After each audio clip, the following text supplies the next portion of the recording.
stillness of this moment.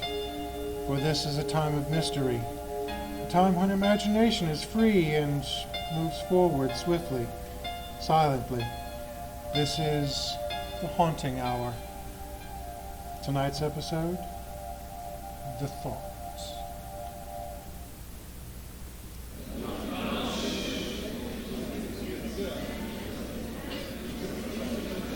Ladies and gentlemen, for your pleasure and amazement, the 78th Club presents the great Marlowe the Mental Marvel. Gifted with the seventh sense, the great Marlowe reads your mind, knows your every thought. Now, I warn you, if you have a secret you don't want him to know, just don't think about it. Presenting the great Marlowe.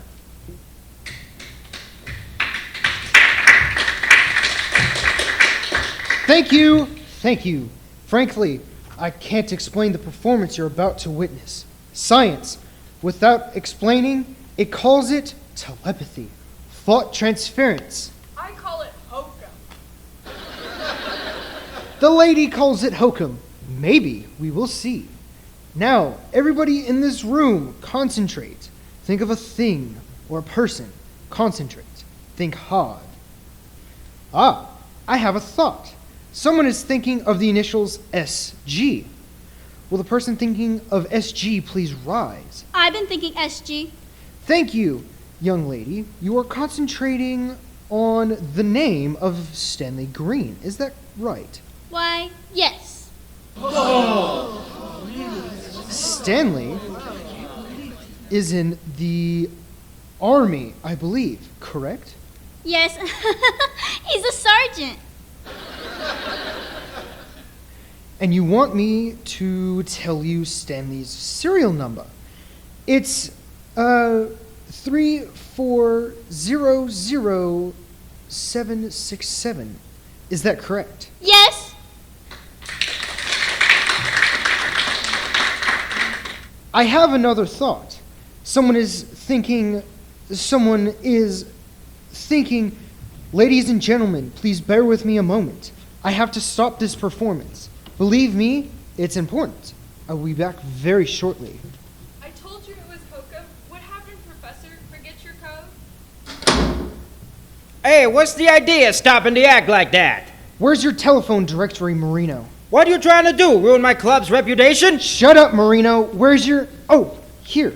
Now listen, Marlowe, I pay you $2,000 a week. Glenwood, 2... I expect to get my money's worth. Listen, will you please leave? Just as soon as I'm through with this call, I'll finish the act. All right, but make it snappy. And close the door.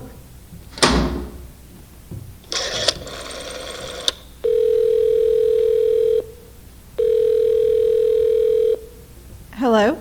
Hello. I'd like to speak with Helen Thornton. This is Mrs. Thornton. Helen Thornton? Yes, who's this? My name is Marlowe, a telepathist performing at the 78 Club. A few moments ago, during my act, I received a thought that is vital to you. Are you alone? Yes? Do as I say, please. Lock all your windows and doors. Allow no one in under any circumstance. If this is someone's idea of a practical joke... No, Mrs. Thornton, this is no joke. Someone in this nightclub is planning to kill you.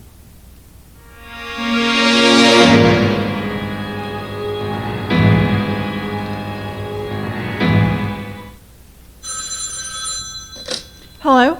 This is Mildred.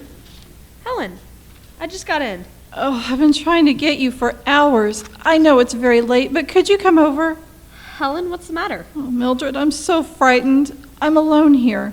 Where's Jack? He's out of town, and it's Marie's night off. Mildred, I don't know what to do. What's wrong? You sound... Mildred, come over right away, please. I need you to spend the night. Oh! Helen, what happened? What's wrong with you? Oh, Jack. Helen, are you all right? Look, I'll be right over. No, Mildred, it's all right. Jack's home. What was the matter? I'll speak to you tomorrow. All right. Good night. Oh, Jack. What's the matter? What happened, darling? Helen, for prayer's sake, what is it? Pull yourself together, darling. Here, Come over here and sit down. There, that's better. Now, what is it, darling? Oh, Jack, I'm so glad you're home. It's been awful, and I didn't expect you, and when I heard the door... I finished my business in New York sooner than I planned. I would have wired, but I thought I'd surprise you. I met Fred Hamilton on the train coming home. Remember the buyer from St. Louis? We stopped off for a drink downtown. Oh, Jack, you should have called me. As a matter of fact, I did try to call you about 11, just as we were leaving the 78 Club. The 78 Club? You were there? What is it, darling? Nothing. I'm all right now. Something is wrong, Helen. What is it? I guess I was just frightened being alone. You've been alone before many times. Yes, but that call... What call? The police. There was a robbery in the neighborhood. Oh, that's it. That's why the doors was double locked. Well, darling, there's nothing to worry about now. I'm here, all right? Yes, Jack. You're here. There, that's better. A good night's sleep and you'll be as good as new. Yes, Jack. Now, you lie there and relax, darling. I'll go to the kitchen and make you a cup of warm milk. Thanks, Jack.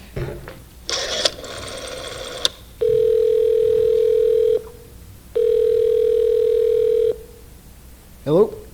Paul, it's Helen. Didn't you get my message? I called twice. Yes, but I just got in. I thought you'd be asleep by now.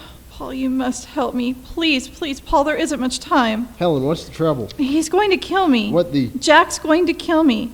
He came tonight and... Helen, what are you talking about? Paul, you must believe me. Now, Helen, listen.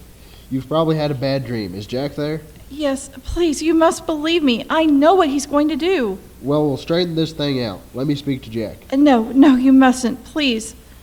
He's coming now. You'll never see me again alive. Goodbye, Paul.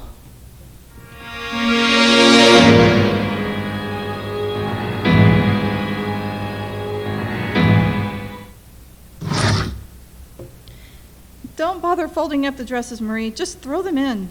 Miss Thornton, isn't this kind of sudden? You're going away? Don't ask questions, Marie. Hurry. Here, help me close this suitcase.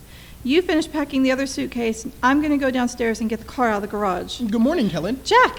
You looked too surprised to see me. Marie said you had gone. I didn't expect you to... I decided to come back. I see I caught you in time. I was just going over to Mildred's. So early in the morning? We have an appointment for golf. Honey, in those clothes? Well, Darling, it's all right. Helen, I'll tell you why I came back this morning. Frankly, I'm worried about you. Something's on your mind. I know it. Won't you tell me what it is? I'm all right. Okay. Now, listen to me.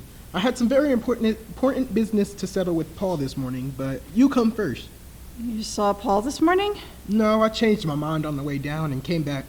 Helen, you need a rest. You and I are going away. No, Jack. Yes. Now, there's no use in arguing. I've already made a reservation for this weekend. Where are you taking me, Jack? Remember that cabin we stayed at 3 years ago? Oh. It will be wonderful. Just the two of us all alone. We'll drive out there tomorrow. Now, there's no need to fuss either. Just a few old duds. My rifle. Your rifle? Yes, darling, my gun. This hunting season is on. The shooting at Lone Acres should be very good this year.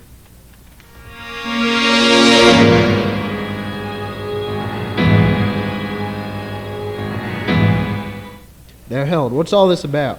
Paul, I had to see you. Yeah, but why here at Luigi's, all the way across town? It's safer here.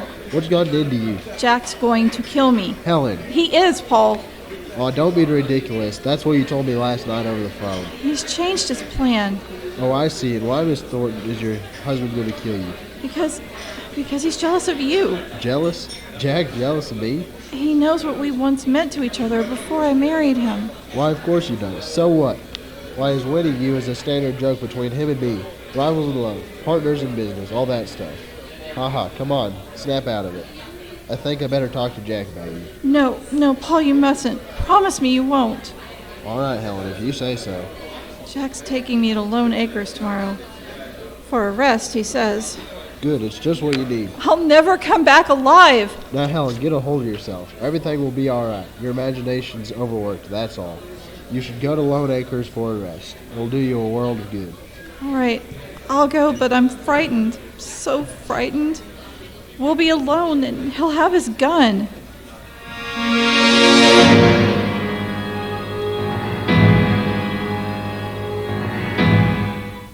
know, Helen, sometimes I think I love this gun more than I do you. There, it's okay now. Clean as a whistle and ready for the work at hand. Say, the fog's lifting. You can see clear across the valley. Now we'll get into some hunting after all. Helen, what's the matter? You haven't said a word since breakfast. I'm all right. I've been wanting to finish the story. The Golden Goblet Murderers. You know, detective stories hand me a laugh. Now, if I was planning a murder, I'd use a gun, like the Springfield. Now, let's say, for instance, I wanted to kill... Well, say I wanted to kill... Me? All right, say I wanted to kill you. Now, let's see. We have to have a motive, don't we? I have it. Motive. Jealousy. Jealousy? Yes, I'm jealous of Paul Allen. That's it. I'm jealous of Paul. I don't want to talk about it. Come on, be a sport. Our murder plot is just beginning to get interesting. Now, let's see. We need a locale. Oh, Lone Acres. Right here. What a perfect setting for a perfect murder. Now for the time. Yes, Jack, when are you going to kill me? Well, I shouldn't really tell you when I plan to kill you. But I'll give you a break. This afternoon. How's that? We'll be out in the woods hunting. No one will be too near. No one to see what happens. The hunt is season. A gunshot, you're dead. A regrettable accident. And there's our perfect murder.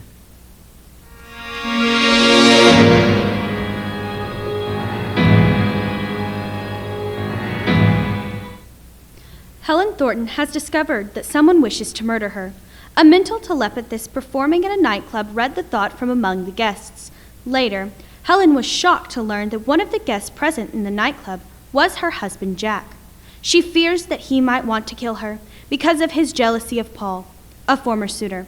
Her anxiety is heightened, and her husband suggests that they go away for the weekend to Lone Acres, an isolated hunting lodge. Once there, Jack tells her that it's the perfect setting for a possible perfect crime, her murder, a hunting accident. Helen, here, this way. Follow this path around the bend here. Jack, Yeah? would you mind if I went back to the cabin? Helen, I'm going to circle this hill, and you wait right here for me. Jack, please don't leave me alone.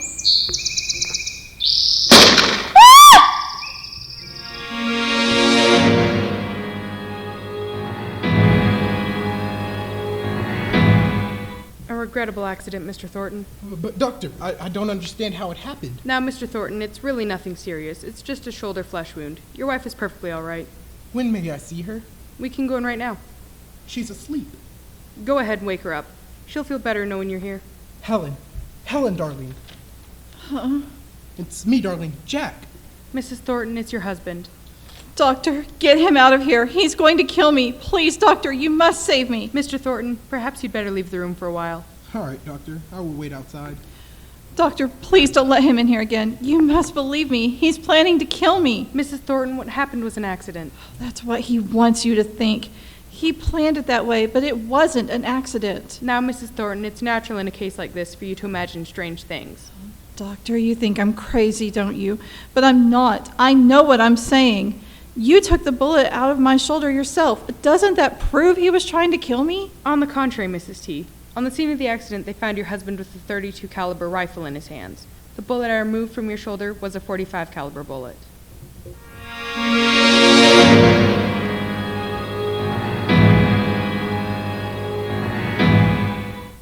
Marie!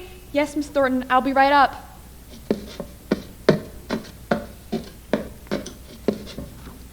I was just cleaning up the schoolery, ma'am. Oh, Miss Thornton, you have your sling off.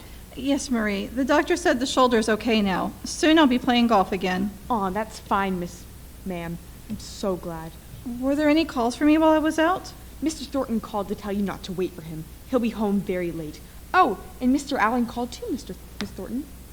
Did he say what he wanted? No, ma'am. He said he tried to get to you later on. Oh, and Miss Thornton, I was thinking, do you suppose Mr. Thornton wants to keep this box of bullets downstairs on the open shelf? I was thinking it might be dangerous. Bullets? Yes, this box right here. Let me see that box, Marie. 45 caliber cartridges. 45 caliber cartridges.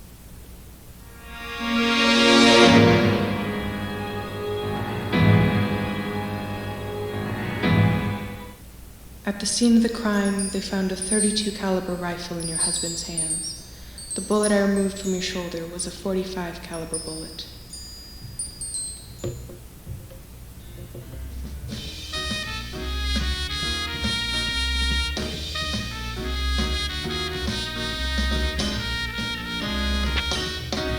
Good evening. Have you a reservation, madam? No, I'm here to see the great Marlowe.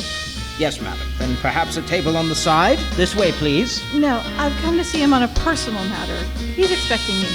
Oh, I see. Albert, show this lady to the great Marlowe's dressing room. And when the doctor told me about the bullet he removed from my shoulder, I thought it was all a terrible mistake. I was even too ashamed to explain to Jack why I acted the way I did. Now, Mr. Marlowe, I'm sure what you told me over the phone that night is true. Someone really is planning to kill me. My husband. Are you sure the doctor said it was a .45 caliber bullet? Yes, a .45 caliber bullet, just like these that Marie found in the basement. Does your husband have a pistol? I think so. He keeps his guns locked in a case. He has the only key. Mr. Marlowe, he tried once and failed. He will try again. You must help me. All right, Mrs. Thornton. I will do all I can. Where is your husband now? He's out on business. He'll be home late. Then we will have to work fast. I will go on again at 9 o'clock. I want you to go home immediately and find some way to open the case where your husband keeps his guns. I will call you as soon as my act is over. Mrs. Thornton, if you can find a .45 caliber pistol, in that case, I think we could put an end to this affair.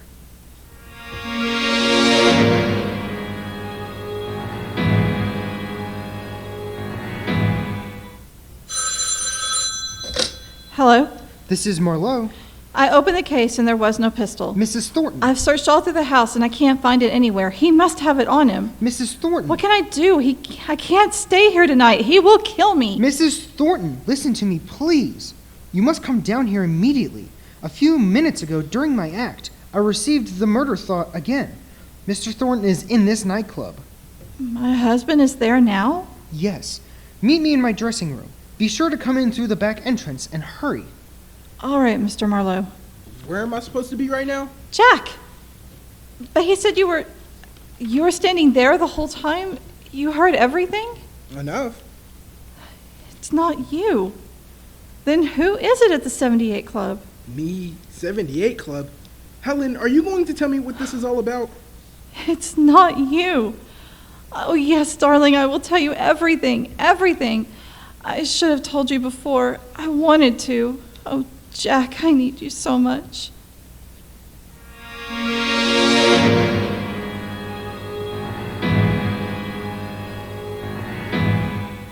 Now look here, Marlowe. I want to get to the bottom of this. Mrs. Thornton and I have told you everything. Yes, well then explain to me why at the very moment I was standing in my own home, listening to my wife talk to you on the phone, you were telling Mrs. Thornton I was in this club planning to kill her.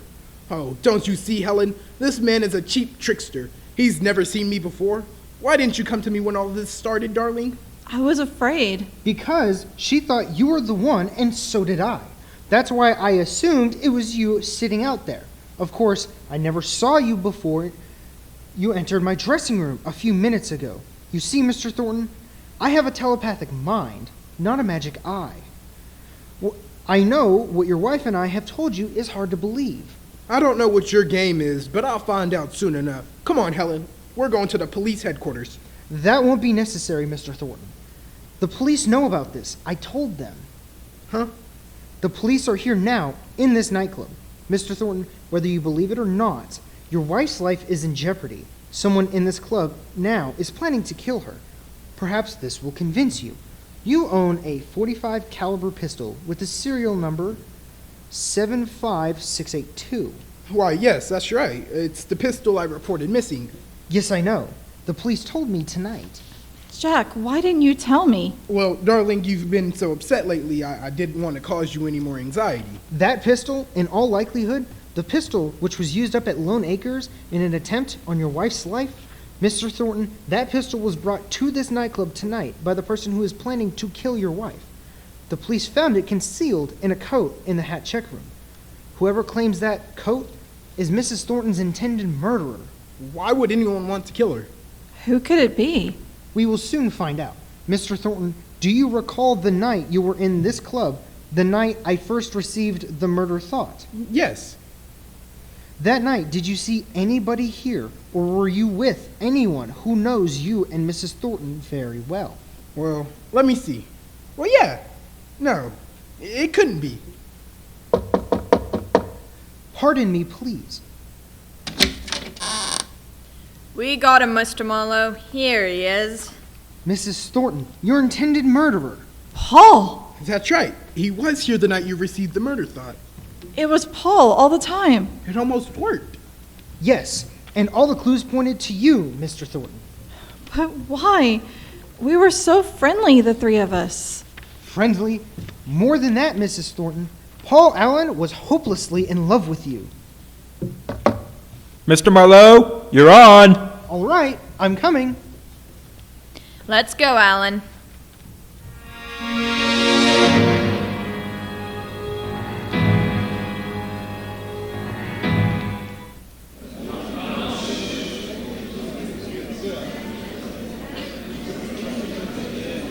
Now, ladies and gentlemen, the 78 Club presents the great Marlowe the Mental Marvel. He will read your mind and tell your every thought. But let me warn you, if you have a secret you don't want him to know, just don't think about it.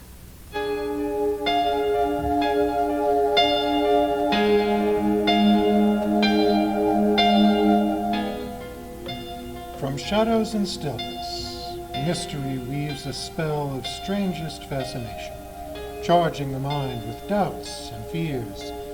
The mystery is a strange companion, a living memory in the haunting hour.